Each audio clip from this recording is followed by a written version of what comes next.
I welcome in a special Sunday before the Breeders' Cup edition of the Horse Racing Happy Hour. His name is James Welsh, joins us every year from the fair city of Glasgow. They're in Scotland, of course. Ahead of this week, I'm Louie. We're heading to San Diego this weekend, so of course we got to pick James's brain ahead of these races. If you don't know James, James has been on the show many times. I think this is either your fourth or fifth Breeders' Cup hanging out with us. It's one of the two. I'd have to go back and look at it, but jwracing.com. Go check them out.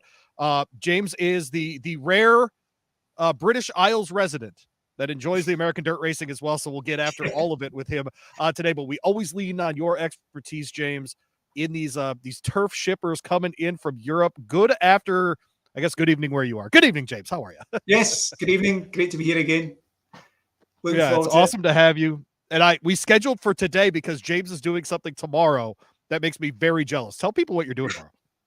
I'm going to the first night of Max Richter's World Tour at the Glasgow Royal Concert Hall. So that'll be a great gig. So really excited about that. You should be extraordinarily excited about that. And so if you haven't checked him out, go find his music because it's spectacular. Yeah.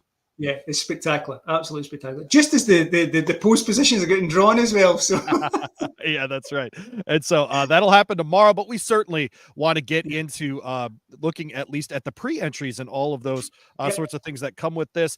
James, let's go ahead. We'll start with Friday. Just go chronologically here as we run through. We'll start with Juvenile Day. That does start with race 6 is the Breeders' Cup Juvenile Turf Sprint. That's 5 furlongs on the turf there in Del Mar. $1 million on the line here. I know who I think of the American runners is going to have a shot here, but who did James Welsh? Who are a couple of horses you want to highlight here? Okay. Well, I've got one of my strongest fancies of the meeting in this race, and it might surprise you. It's actually not an American and it's not a European. So, so I think the European raiders, particularly the British raiders, Asturias is quite well fancied. As we know, speed kills at Del Mar, so you want to be up with the pace early on, and Asturias has certainly got good early speed. The American horse, Governor Sam, I like that as well. That'll show good early speed, so I can see those two going pretty quick and been up there early. The horses with the best form in the race from Europe is probably, I would say, Whistle Jacket, Aidan O'Brien's horse, but it's been running over 6 and 7. The Prix Mornay is probably one of the strongest races in Europe for a juvenile, and it ran well in that. So I see that being actually long-term possibly the best horse, but for a 5 furlong sprint race, I don't think the two O'Brien horses, Whistle Jacket, or I know a few people quite fancy Elves of March as well. Both I think will be running well and might be better 3-year-olds. So I would look elsewhere. The one that interests me at a big price from England is a horse called Shareholder. It won at Royal Ascot earlier this year. Then had a wee break and ran in France and ran poorly, but it's been working well since, and I hear it's quite strongly fancied. So that might be one for the exotics to play underneath. But as I said, the one I really like here is this Japanese horse, Iroko Seg. It's won 2 from 2 in Japan. It's broke the track record. It ran, I've got the figures here, it ran its first 3 furlongs in 32.6 seconds, which is, scorching the turf. And I really fancy this one strongly. At the moment, it's 11-2, 5-1 in the UK. And I think in the American morning line, it's quite wide open. So I think that would get us off to a flyer for me. So I'm quite into that. For you, from America, as I said, Governor Sam could lead. The other one I thought from America might have been Menti, Pletcher's horse, but I'm not too sure if it's running in that. I think it's cross-entered. So, but that's my take in the first one.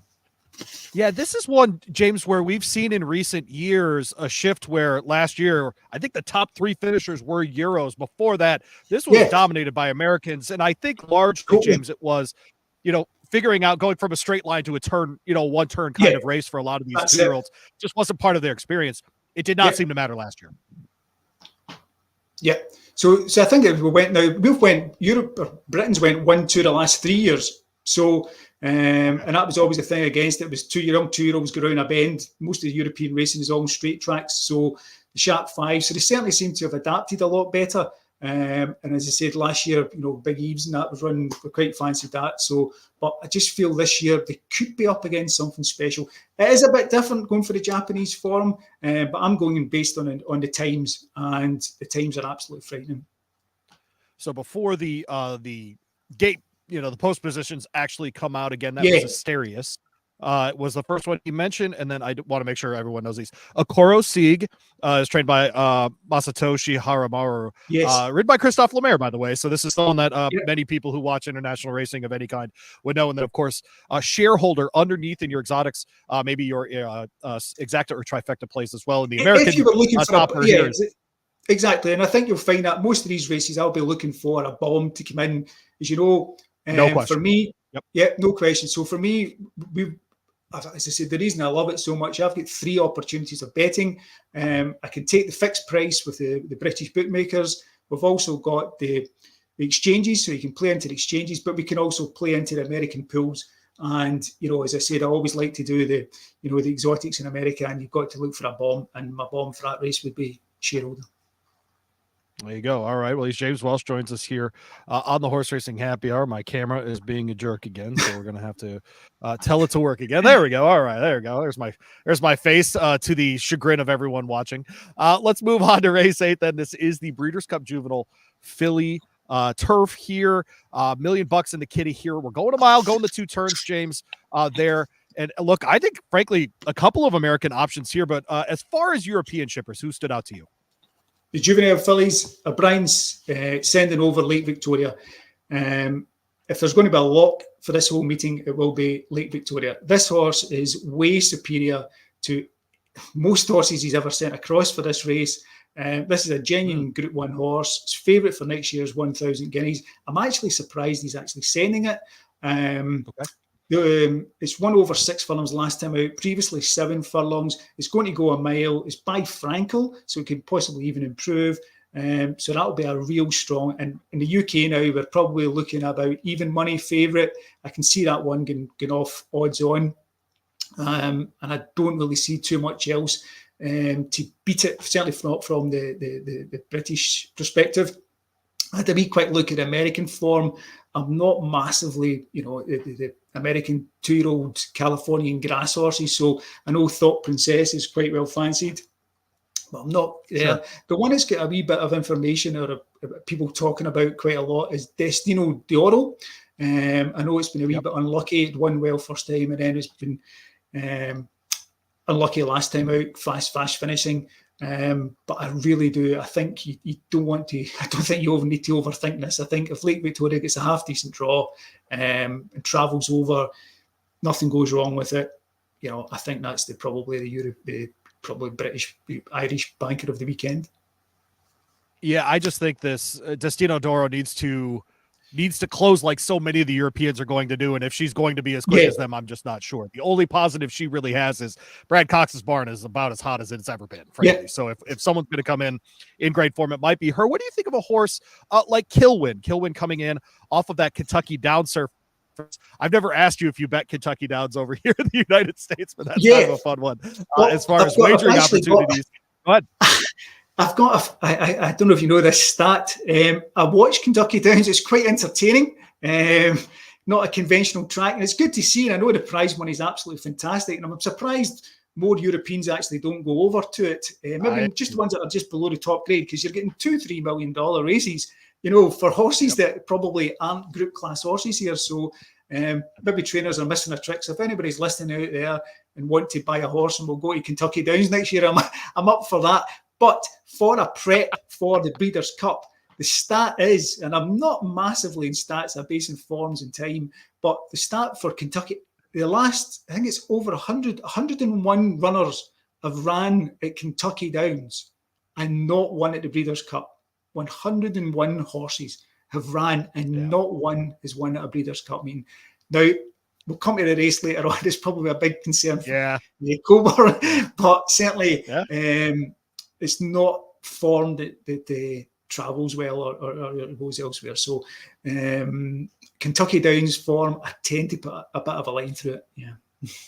Okay. All right. The 10th race On Friday will be the Breeders' Cup Juvenile Turf. This is for open company 2-year-olds. $1 million in the kitty here. We're going a mile again on the turf. A couple of interesting Americans in here in New Century and in Zulu Kingdom as well. But I'm sure you have another monster for us coming from someone's barn. Maybe a Charlie Appleby here. Even El Kudra's already run the 1 mile turn there at Woodbine, for example.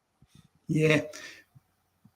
Woodbine form, I'm not saying it's a Kentucky Downs thing, but I'm not overly impressed ever with Woodbine form. It doesn't have a great record coming into the Breeders' Cup. I think it's like Modern Games and then a bunch of other horses, right? Like Modern Games was the one that really bucked that trend. Yeah, right. Yeah, you have a horse that's so outstanding. Yes, once I remember that one, and it, as easy as it could do it up at Woodbine. So Woodbine form is certainly weaker than the main European tracks, and certainly the likes of Saratoga and Keeneland, etc. So certainly Woodbine would be a step down for me. I think this is wide open, to be honest with you. I won't be going single in any British or Irish horse here. They're all got decent form. New Century, Henry Matisse. I cannot really make a strong case for any of them. So as you can see with the bet, I think it's about 5-1 the field here. It's totally wide open. I don't have a strong fancy at all. The one that probably, once again, I had a wee look at the Japanese horse again, and it just seemed a wee bit workmanlike for that one. Time wasn't fantastic, so. Although it's one going left-handed and right-handed, so it might not be too. Yeah, that's Sanoto Carnival.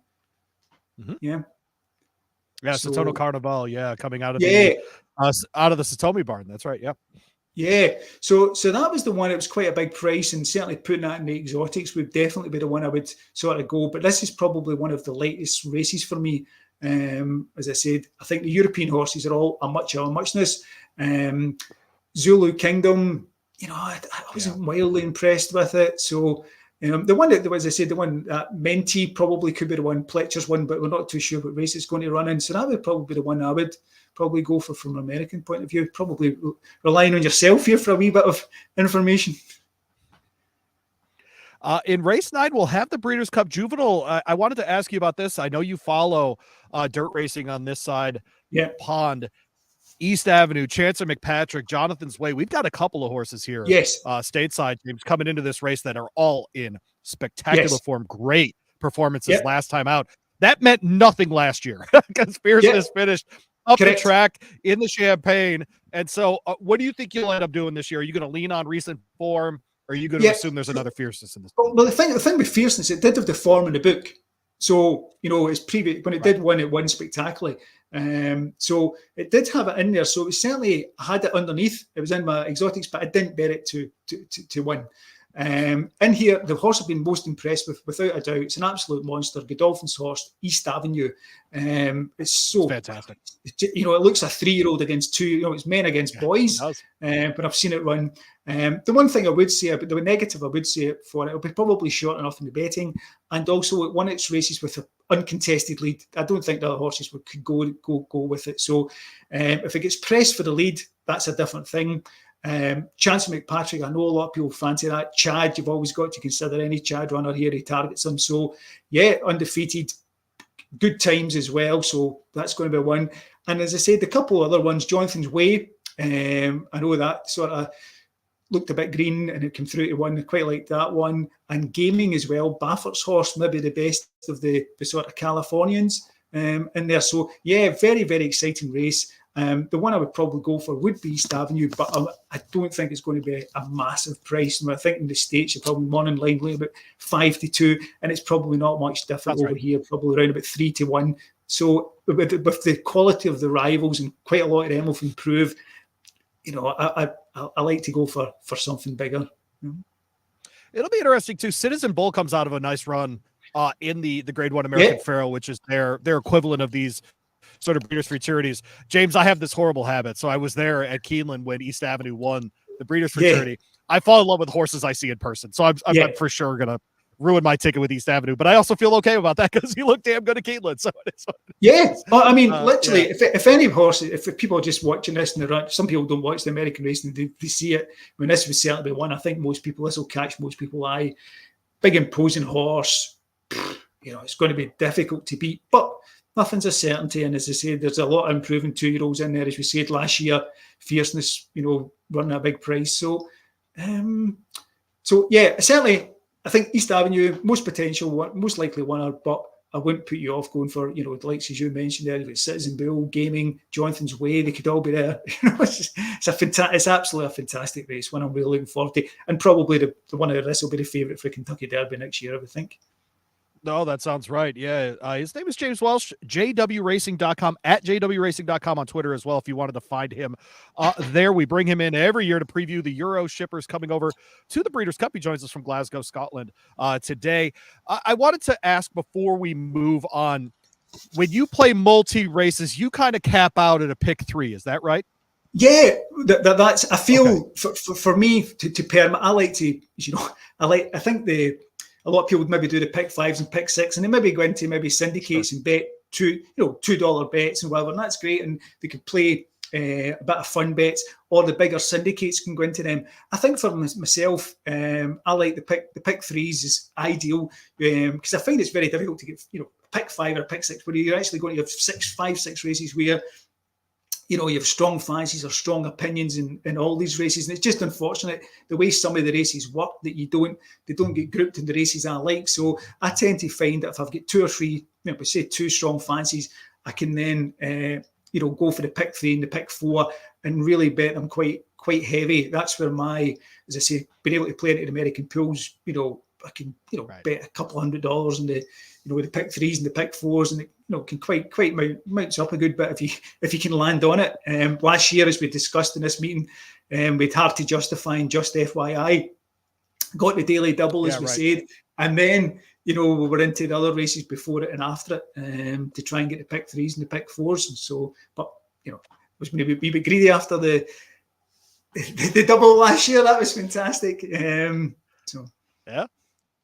So again, if you're going to play a single, James's single on Friday will be in race 8. It will be Lake Victoria shipping over for who. And so, yes, we will be looking for that one for sure. But let's move to Saturday, man. What a spectacular set of turf races we should have.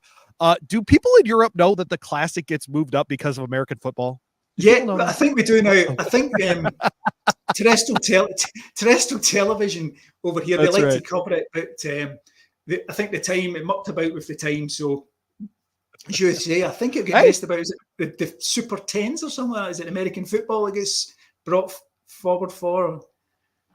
Yeah, and it's not just American football; it's college football, which is the most American the most American bleep ever. It just really is. I mean, it's so fantastic. We have this debate a lot, James, because horse racing people think, oh no, we should have the whole day and NBC should quit everything else and blah, blah, blah. Yeah. And all I can think is, or you could be like Britain where you look up and there's a horse race on and then there's a soccer match. Like, that's okay. Yeah. Like, it's okay that they're side by side. You know what I mean? And so I think it's actually way better for horse racing to be part of the normal sort of viewing experience of an American on a Saturday. Yeah. The one thing I would say, I think there's too long between the races. I would certainly, this hour between a race is far too much. You'll lose people's interest. So I think they should, certainly in Europe, most races in Europe, like everyday American races, normally 30, 35 minutes between a race. Yeah, if it's the Classic, give it a little bit longer and a bit of a build-up, but not over an hour between races. You lose people's interest. So, yeah. I'm with you. Let's move to Saturday. Race 5 is the first turf race on Saturday as part of the Grade 1 Breeders' Cup Series, the turf sprint. 5 furlongs on the turf for 3-year-olds and up $1 million in here. And this is where the Cogburn question comes to the forefront, James. Can he come out of Kentucky Downs and be really fast? Because James, this horse is stupid fast. He is. Yes. He is just stupid. He's fantastic. He is a man in person. I would struggle to think of another sprinter that I've seen in person that at their peak was this fast. I mean, he is uncharacteristically fast. And so what do you make of his chances here? I think he has an incredible chance. Yeah, but I think exactly as you said, probably from what I've seen, the times, it's would it be too much to say it's potentially the best American sprint turf horse you've ever produced? Could it be that good? Maybe. That's right. I agree. Yes, I think there's a chance. It could be, especially if that he wins on Saturday. Absolutely. Yeah. And to be honest with you, I don't think he's going to have too much problem with the European horses here. Okay. European sprint division, turf sprint division for the last couple of years has not been great. It's been good that Bradsell has won 2 Group 1s, which is fantastic. The horse has bet a couple of times, similar form as Believing. She had terrible draws a couple of times, so could get a bit closer. Bradsell will be the one that will race up with the pace, and Believing will come from behind. I think there will be a hot pace in it. They'll try and go with Coburn, but I literally in the UK it's about 2-1 in the UK, 15-8, 74 you could get, and if people were playing doubles, trebles, parlay bets, you would stick that in there. I think in America, I think that will go off a lot shorter. The price might hold up in Europe because, as I said, we've got a couple of quite well fancied ones that have got good form. To win 2 Group 1s is Bradsell. That's strong form, but it's hard for a sprinter, to keep going all year. So a lot will depend on the draw. We don't know the post positions yet, and all of these races. So we've got to caveat what we're saying here before all these races. The draw is absolutely going to be crucial. But as I said, I think it's probably one of the most exciting horses I've seen in a long time. This Coburn, as you said, you've seen it in real life. So, it'll be an absolute thrill. So don't miss it. And I love speed horses. It's always my favourite. I mean, that's going back. I've said to you, going back into going back to Des Jours was my first, anti-post bet in the Breeders' Cup, and then it jumped the flagpole shadow coming up to the line. I had it 33-1, and all the prices down. So so Des Jours, a bit like you, man, I absolutely love the speed. I was at York when Des Jours won at York. It flew by me, and I think you've probably experienced the same thing with this horse. So the only thing I would say is, I said, maybe if these get into a speed duel up front, there's a few late closers in here that could come down. So, so I think the bet for me in this race probably would be, Coburn to 1, but with a bomb coming in to finishing fast. Potentially, is it Motorius, the one it's won a couple of times at Santa Anita and Del Mar. That comes late. So, I think that would be the play for me in this race. We try and get Europeans out the exacta. I think if there is one that started in Europe and came over to the U.S., Star of Mystery is interesting to me for what you just talked about, James, because that horse is going to run late, right? And so that's one of those that can pick up the pieces, be a great play underneath for sure. That's it. I think that's the way to play it. That's the way I'm thinking about it. We get Coburn to 1, and then possibly, as I said, if Bradsell can't live with the pace with that, and you've got somebody, Star of Mystery. I'm not wild about, a 3-year-old filly taking on these. I know. Next to these horses, they're absolute monsters. But certainly that would certainly one that would definitely be in my tickets underneath. Yeah. Yeah, they thought enough. I heard a runner straight up in the Japer when she came over against Coburn. Frankly, it's pretty remarkable. Yeah. Yeah. So no, I've heard good things about it. So, but just it would be for me, for a small 3-year-old filly to beat these monsters. But it'll run well. Yeah, there's only one way to find out, and that is to run your horse. So hopefully she gets in there, and we find out together. The turf is race 7, $5 million on the line here, 1.5 miles. On the turf there, they're going 3 turns. This is for 3 and up. Did you see the comments earlier this week from trainer Chad Brown that he doesn't love the layout of this race, essentially the 3-turn aspect of it? Yeah. He thinks it's unfair, and so he didn't enter horses in at least on the filly side. Do you have a strong take on that? Are you a turns guy or are you a distance guy? No, I mean, I don't know what Chad's doing here. I mean, he seems to have, why not running. He seems to be taking a stand. He's made this comment about the race. To be honest with you, I'm actually a little bit disappointed. I mean, I love the race. It's normally one of the best races of the meeting. But I know we've got Rebels Romance. And it's a road warrior. It's won all over the world, and it probably will go off favourite. but it just doesn't excite me. And going for a horse at 6 years old, I don't think any 6-year-old has won. Certainly not the turf race at the Breeders' Cup. So I don't think there's any. When it'll run its race and it might be good enough, but I'm not wild about it. And the quality. I mean, last year we had Auguste Rodin won this race last year. That was a genuine, top class Group 1 horse. Whereas I don't think we've got that this year. The one we talked about last year was back to the Japanese horse, was Sharjah. That was my bomb. I had it with Auguste Rodin and the Exacta, and he let it up the inside. I was watching it the whole way, and he let it up the inside. He let Auguste Rodin, Ryan Moore get a perfect run up the inside. But Sharjah, as I said, last year might have been the year for it. I know it's been lightly raced in Japan this year, not done too much. And again, it's a 6-year-old, so I feel that was its chance last year. The other O'Brien horses, Luxembourg, solid, consistent horse, but is it top class? The one that's getting switched to this race, a lot of talk about, is probably going to get well bet with Frankie the Tory book now, is it Emily Upjohn, which is going to go from the fillies and mares to this race because of the distance of 1.5 miles going round the turns. Once again, on its best form, yes, it could easily win, but it's not showing its best form for a while. And I don't like a filly. It seems to be on the downgrade, so I wouldn't go for that. The one that does interest me, and it's dual entered as well, is one of Aidan O'Brien's other horses called Wingspan.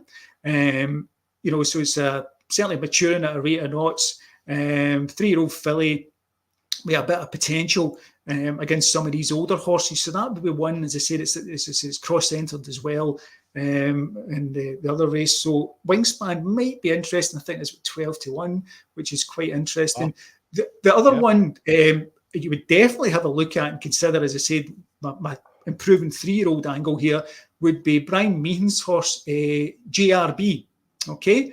Brian Meehan's won this race twice before with horses I don't think as good as that. It was a Red Rocks and Desert Midge, I think it was. So he's won it twice before, and certainly this improving 3-year-old could be easily better than both of them. And it's got quite strong form. Even when it's lost, it could beat a horse. It was considered one of the best horses in Europe, wasn't beaten too far. So JRB could well, and it does like to be up with the pace as well, so I think that's important. So if I can get up, save the ground, I think that could be probably the best of the Europeans. I think the American horse, Far Bridge, decent horse for American standards. So, it won't need to be any superstar to win this, I don't think. Yeah, no, at Far Bridge, I mean, frankly, 2 tries of the distance, 2 wins, and anytime you get 100 buyer in a 1.5 mile race, it does stand out. Stands out on figures for sure. I wanted to ask, what are the what are the live odds on a horse like Far Bridge and a horse like boy, I need to know how to say this. How did you say JRB? JRB. Yeah. Okay. No, yeah. Absolutely. No what problem. are the live odds? What are the fixed odds on those two? Live odds just now, I can just got odds checker up in front of me. So you could lock in, if you were in the UK, you can lock in just now. Live odds at the moment: 11-4 favourite Rebels Romance, 4-1 Emily Upjohn, 7-1 JRB, which that's I think there, and Far Bridge 12-1 here in the UK. So that's a big price in the UK. And especially a nice price, yeah. And especially with, I'm not a massive each way better, but certainly at 12-1 Far Bridge at UK odds, you can go and get that just now, and you've got yourself a rock solid bet there. Yeah. That sounds right. I was trying to think of was it Bricks and Mortar, the last American that won this race? I'm trying to really zoom in on that. I was there. I was there. I was at it. Chad Brown's red and white colours. Yeah. It's Santa Anita. Okay. Uh-huh. Yeah. So tremendous horse. Maybe, boy, of American turf horses that I got to see a couple of times, man, he was his last year running, he was pretty incredible. Oh, it's fantastic. He was. I remember. I was there. Yeah, I was there at Santa Anita when it won. The timing.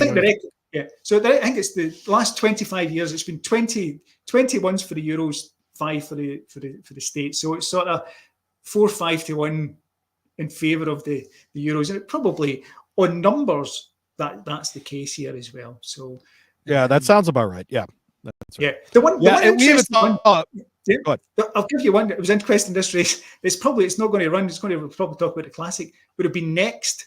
It's been absolutely dominating the dirt marathon races, and I don't think it can go to speed at the classic. But as I said, it was cross-entered here. It's still in. We'll know more tomorrow when the entries come out. We're just talking about the pre-entries, but it's pre-entered in here, and it's a massive price. And it's just one of these ones that, you know, if it ran, I could see that get out in front and, you know, probably been hard to catch. But obviously, I think they're going to go for the classic with that. Yeah, I think he'll end up in the classic. And I got to tell you, James, he's just fun to watch because he shows up every darn time. Yeah. He just does. Gives you an honest great. effort every time. He's as good as it gets. Yeah, it's as good as it gets. All right, let's move on. Race 9 then will be the Breeders' Cup Filly and Mare turf, going slightly shorter here, 1 mile and 3 furlongs on the turf. Fillies and Mares 3 and up here, $2 million in this way. And Cinderella's Dream, probably the best on the American side of things here, James. But who's coming over that you like? We got a South African bred in this race. Let's go. Yeah. So this one here. So yeah, the one you mentioned there, is that the one that's won that won in the soft race in America? Yeah, Cinderella. She won at she won the Saratoga Oaks Invitational, and then that was backing up the Grade 1 Belmont Oaks Invitational. So those are both 3-year-old races, but yeah, she got it done, man. Yeah, how strong a form do you think that is? It's a great question.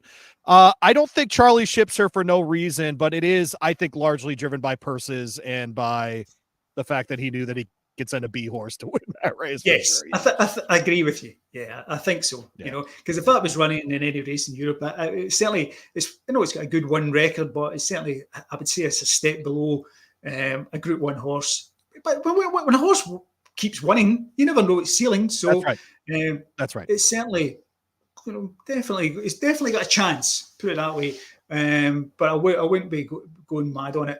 As I said, the one I quite liked in here, if it does go in this race rather than the other one, would be Wingspan. I think that's the improving one for Aidan O'Brien. But I definitely think, you know, you've got a chance here. The other horses from Europe, you know, what was the other one that was running? Yeah, Soprano. A lot of people quite fancied that. I don't think that'll get the distance. You know, it's more. I think the distance will be too far for that. So that's been quite heavily tipped and fancied here. Appleby's running out one. Okay. Beautiful Love as well. Once again, get a bit of a chance. A lot of people have talked about a Brian's horse, Yang Alang. Certainly, that's been a talking horse all year. It's cost people a fortune.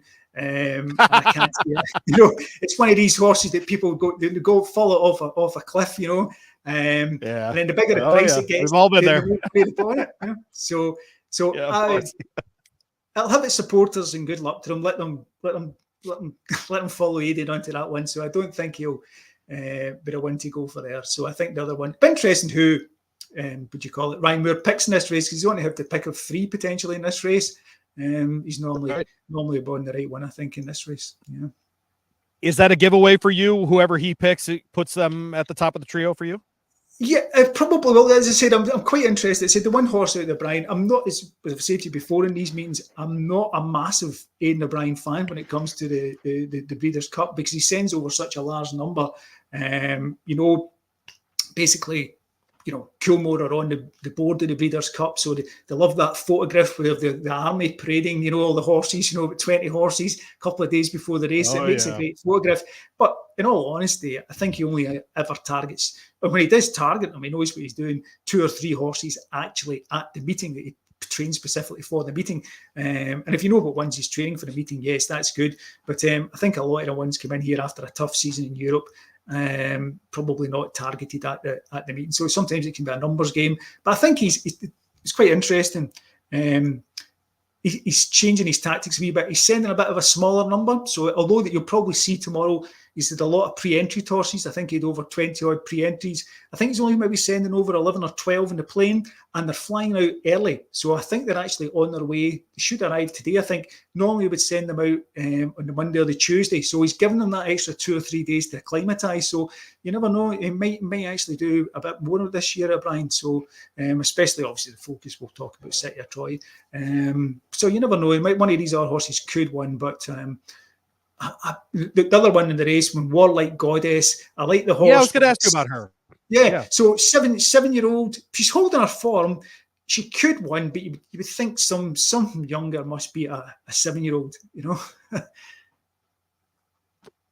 She's so fun though, man. I love that She's still a great running horse. and still Great horse. Yeah. So honest every time. I mean, she really is. And so by the way, I don't know if people remember, 4th against the boys last year. So it's or 7th up against the boys, 4.5 lengths back under Junior Alvarado. I mean, I thought she looked, it's a good showing for a mare in that race. And so it should be interesting to see if she's got some of that form left. I'll tell you, I've been looking at the weather reports. It's going to be foggy and not getting into the 70 degrees Fahrenheit over here, James. So I don't think any of those Ain't No Bride shippers are going to hate the weather. Yeah, well, that's good to know. Yeah, it got hot in Santa Anita last year. It really did.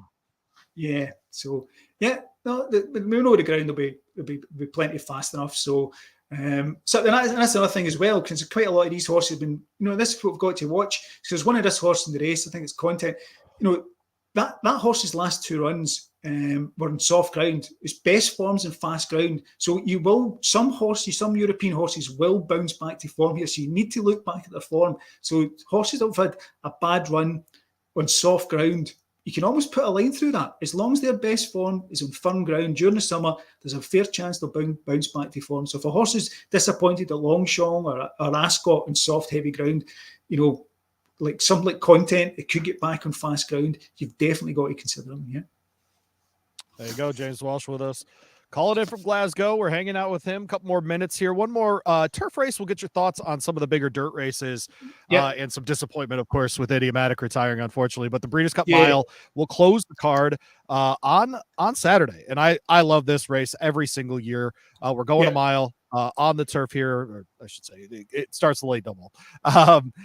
Mile on the turf here. This is $2 million, 3 and up. Open company here, James. And this is one where I wanted to ask you, because we've got a miler over here, and he is, I would say, not on the level of other milers that we've had necessarily. For example, Casa Creed, that sort of stuff that we've had over here in recent years. But boy, all he does is run and win. He gets the lead. So it's a little different of a style, James, where he breaks fast. He's willing to go to the lead. They'll set the fractions themselves. Before we get into these really, really good shippers coming from Europe, do you give Carl Spackler a shot here? I understand what you're saying. He's got good form. He's an excellent horse. But the thing is, you have got this is you've come up against genuine Group 1 top horses here. This is the most exciting race of the meeting for me, and probably the best quality from a European point of view. Notable speech, brilliant one out of the 2,000 guineas. Also won the Sussex Stakes, but it's a couple of bad races. One in soft ground, which we can ignore. One, as I said, I think once it didn't travel well, so it'll be quite interesting to see how it travels over. Hopefully, if it travels over, it trains well on the track. Notable speech is a superb horse on its day, and I think if everyone goes in its favour, because a decent draw, as you say, Carl Spackler will set the pace, and I think this horse could potentially devour it, and I would say potentially could put up the best performance of the meeting and get the highest rating of the whole meeting. It's that good if it runs to its best form. If it doesn't, there's 2 fillies in there, and I love a filly. An improving filly in the autumn is gold. And if you've seen the Longchamp one of the French horse, there's only one French horse coming over to the meeting, Ramatouille. Although it was over 7 furlongs, the weight quickened up. Very, very impressive. So you've got to include that. So an improving filly in the autumn. The other one, I think, is it the O'Brien horse, not the Donica O'Brien, is it? Portaventura. Done nothing wrong. But to me, I feel it's just bet weaker fields. It's a solid horse. And it'll run its race. But I just feel Ramatouille is just improving past it in a moment. But if there's, as I said, if a horse is going to put up a spectacular performance, it will be notable speech, and I wouldn't be taking that on in any way at all. So Carl Spackler, I can see it running well, but I just think it's, that these are just, some of these horses are just too good. I will say this: if you want the horse to fill out your exotics, that's it on the American side of things. It's Yes. actually More Than Looks.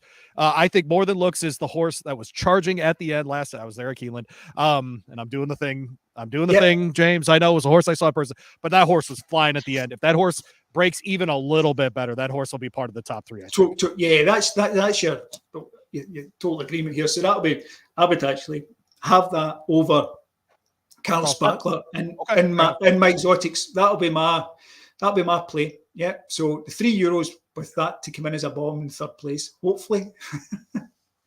Yeah, right. No, that's exactly right. Yeah. James Welsh with us. All right, we got to do it now, buddy. Let's get your picks. I'll go ahead. We'll start with the disappointment. I got it. It's been a minute, James, that I've been looking forward to a matchup like Idiomatic and Torpedo Anna. And of course, we get the bad news about Idiomatic, who, by the way, owes us nothing. She ran like 20 times the last 3 years. She owes us, or 25 times the last 3 years. She owes us nothing. So it's just disappointing. And I don't think anyone's lying or whatever else. I do what's best by the horse. Don't ship her if you're not ready. But we get Torpedo Anna. We get the short stretch, very short stretch at Del Mar. You got to be near the front or on the front of the pace. Do you see anybody else in that field really pushing her? Yes.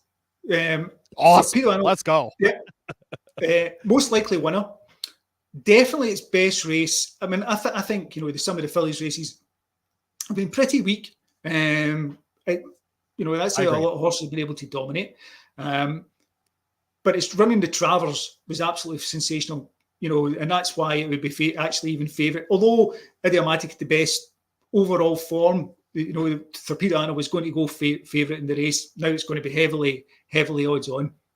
But one you've got to consider, and I said I'm only going on watching the races from Japan. The Japan horse, awesome result. It's 7 out of 7. It's by Justify. It's one left-handed, right-handed. There was bits and pieces, obviously, with Idiomatic and Torpedo Anna, but up against the price was massive. Now it's probably into about second or third favourite, so you're not getting that massive price you were getting. But certainly, if you were playing I think that's I would go with the exacta, but you never know. If awesome result can beat Torpedo Anna, you'll get a nice, So I'd box exacta those two. Okay, got it. All right, and then in the Classic, basic question for you to start. Yes. Why is City of Troy in this race and not in a turf race? And is this a good idea? And can he win this race? And what are we doing here? I'm just trying to understand all the motivation. Yes, go ahead. Right. That basically, I think we touched upon City of Troy last year when I actually said before on this call last year, it would win the Derby and then come to this race. And the reason for that is Coolmore need a new stallion, okay? And they've bought Justify, and they need to get it won. So it's won its race, it's won the Epsom Derby here, it's done its job, and now they need to get it to win the Classic, to get a new stallion. Now, they talk it up. Now, Aidan O'Brien, fantastic trainer, but you can't keep listening to him say, this is the best horse we've ever had, the best horse we've ever had. He said it so many times. If you look at possibly the time form ratings, City of Troy, what was it, the 9th or 10th best horse they've had on ratings. It's bet a poor 3-year-old bunch. It won its race at York last time. On the lead, which was quite good, Moore rode a good race. It was a speed favouring track, that meeting at York. So Ryan Moore got it to the front. If you see it coming at the end, it actually started to drift slightly right as well, which is probably not a great sign. Then, bizarrely, they took it to a track called Southwell in England, and on a Tapeta track, a synthetic track, with no relation to dirt racing. Synthetics transfer to turf, not dirt. And people were wowed by this, beating 3-4 stablemates. To me, it was poor because you seen it didn't break well. So if the last thing you need in coming into this Classic is not to break well and get dirt kicked in your face for never been on dirt before. Yes, it's by Justify, and it possibly could handle it, but it's damn side it's all turf, But the hype train's gone. It's 64 favourite in the UK here, 64 as we speak, 3-2. That's got to be the worst bet probably of all time. Honestly, that is Okay. Madness. If it was 6 or 7 to 1, you can make a case out and say, well, if Okay. it gets You if it think gets a he can draw, win the race, but 3-2 is ridiculous, right? yeah, it's ridiculous. So if it gets, as I said, if it gets a draw tomorrow of, say, middle draw 5, 6, 7, 8, and he can get out quick. Now Arthur's ride's going to go to the front, so I think it's going to be a hot pace, but Arthur's ride's probably going to go. So he'll not get a lead, but if he can get it prominent and get it out and get running, get a good position, yeah, it's got ability, it's got a nice long stride, and it certainly could win, and it's by Justify. So it's a good one. And I loved the horse last year as a 2-year-old. No 2-year-olds impressed me more. The way it was finishing its races, and you watched it going through the line, you could tell it was going to be a Derby winner, absolutely no problems at all. The way it was finishing, so it was probably one of. But as I said, this year it bombed out in the Guineas. It won an awful Derby, and the last race, yes, the form book looks good. The fourth came out and won the Prix de l'Arc de Triomphe, which is the strongest form you can probably get. But as I said, I've not been too impressed with it this year. But Aidan O'Brien, they've trained it for the race. They know they need a new stallion, and they're desperate for this horse to leave no. As I said to you, they're travelling out a little bit earlier this year as well, so they're leaving no stone unturned. Except I think that that race at that gallop at Southwell, I wouldn't read too much into that. People were raving about it, not for me. So at the prices, I think this is a great. No, I shouldn't be saying this, but let them pile on. Let them go for the hype train, and we can get better odds, other horses, and we can get out the free. Right. I'm here to win money. So.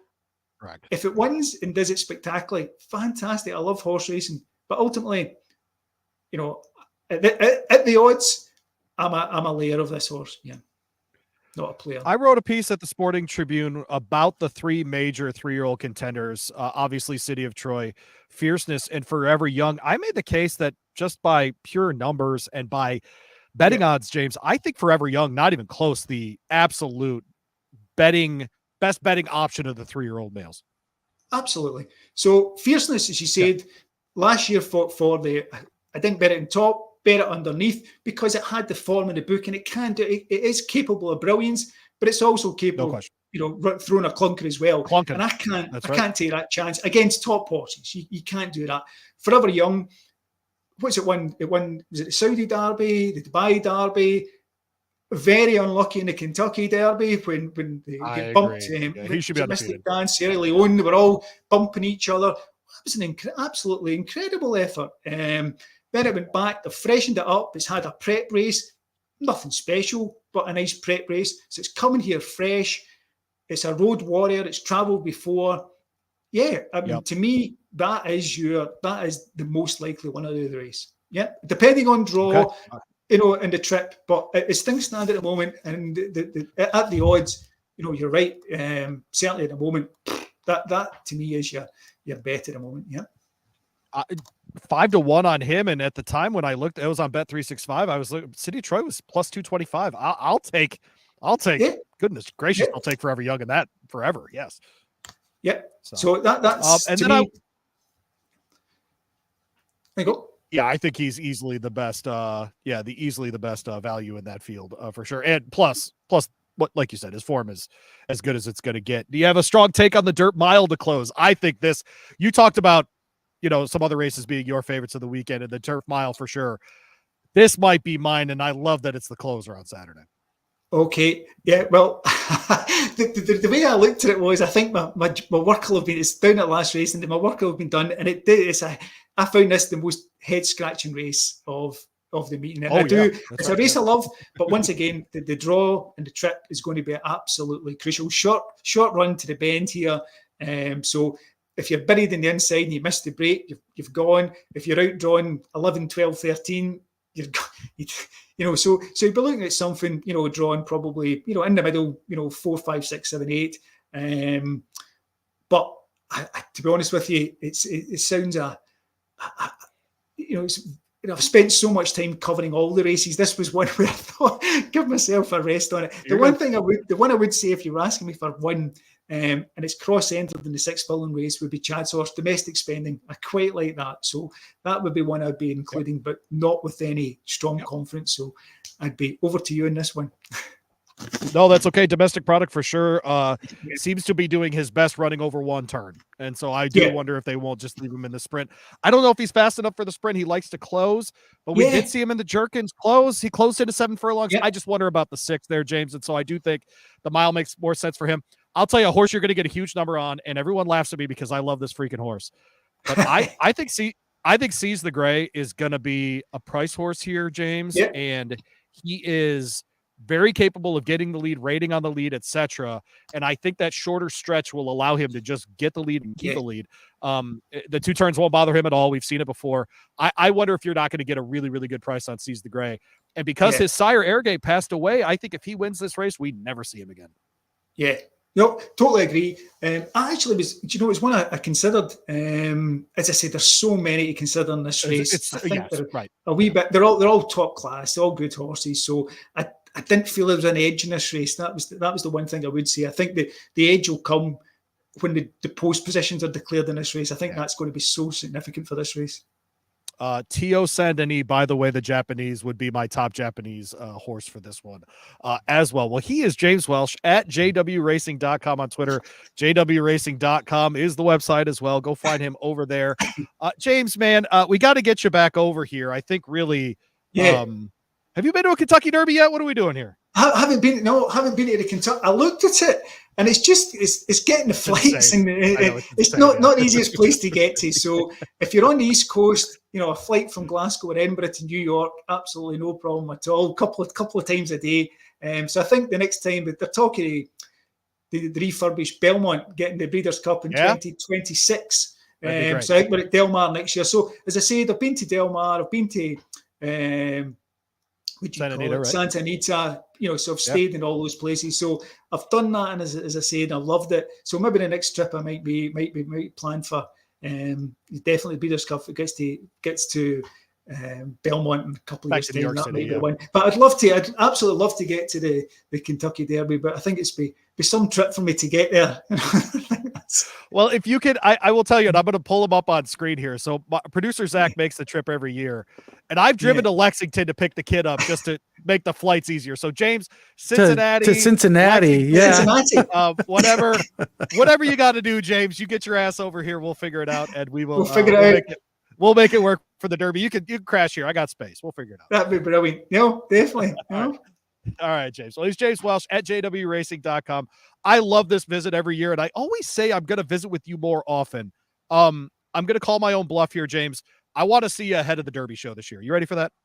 Yeah. No, definitely. Yeah, I love it. All right, awesome. Okay, good. We got a wee break after it. We put so much into the Breeders' Cup. We take a wee break. I know. It gets so heavy around here. Well, the good thing for us here is we essentially the next weekend there isn't a lot, but then you'll have to watch this. There's a series called the Claiming Crown, which is all of the best lower level horses in the United States all come to Churchill Downs for a racing day 2 Saturdays after Breeders' Cup, James. Best betting card you'll ever see. It's unbelievable. Look out for that. Fantastic card. So hopefully we'll see you sometime before the Kentucky Derby there in 2025. James, thanks so much for joining us, and let's make it a little more often than once a year. Yeah, no, that's great, and good luck, and enjoy the weekend ahead. Let's crush it. Yeah, let's make some money. There you go. Enjoy that concert tomorrow. I'm jealous. All right, James. Brilliant. See you, buddy. All right. Thank you. All right, James Welsh. How about that? A little Scotland on a Sunday. Why not? A little Austin, Texas on a Sunday. That is way too close. Absolutely. That's disgusting. No one needs that. I could smell you through that photo, Zach. That's terrible. We are presented by Manscaped, manscaped.com. Our promo code is horse racing. Get in with that and make sure you get that free shipping to your house, 20% off any order. You can have a beautiful beard like Zach. How about that? Or you can clean up your hair, whatever's left of it, on the top of your head like mine. So there you go. Find us at Horse Happy Hour on Twitter. You can find our YouTube page as well. If you haven't subscribed to that, we would appreciate some subscriptions that way. We will be doing our annual Breeders' Cup booklet for Friday and for Saturday, so be watching for that as well. We'll send out a bunch of notifications about that. Zach, what do you think? $10 for the weekend? Do something like that? Yep, have some fun. $10. just get everybody in. $5 Friday, $5 Saturday. We'll let you buy individual days too if you want to do that. I'm Louie Rabeau. He is producer Zach. It is time to wrap this thing up. Thanks to our guy James Welsh at jwracing.com. You can find me at Radio Louie as well. Back at it tomorrow, 12:30 Eastern time with our guy Matthew DeSantis from Naira Bets. He will be joining us to talk dirt races tomorrow, and especially those New York shippers as well. I'll be out at BA Colonial here in Louisville on Tuesday night at 6 o'clock. Totally free to get in, dress however you want. Please wear a shirt. And then we'll see you for that. Cash bar that night. Our guy Jay Shepard coming out. Cigars. Amwager will be there giving away and helping out with your deposits and all those sorts of things. So get in with us on Tuesday. His name's Zach. I'm Louie. This has been the Horse Racing Happy Hour.